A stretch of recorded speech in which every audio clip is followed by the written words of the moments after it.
আসসালামু আলাইকুম। আল্লাহ মোশারফ যাত্রা ওই যে বাইর কাছে দেখছো পাবদা মাছ 320 টাকা কেজি দরে বিক্রি হয়েছে। এখন প্রায় 10টার উপর 10টা বাজে। আরও তো কাস্টমার কম থাকার কারণে 20 টাকা কমে গেছে।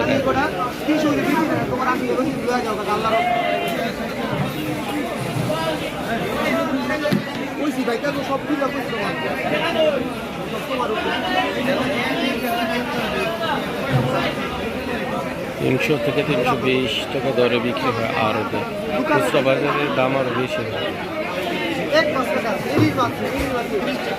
আর মাছ 600 থেকে 700 টাকা কেজি। এটি বড় 2 কেজি সাইজের, প্রায় 2 কেজি সাইজের। এখানে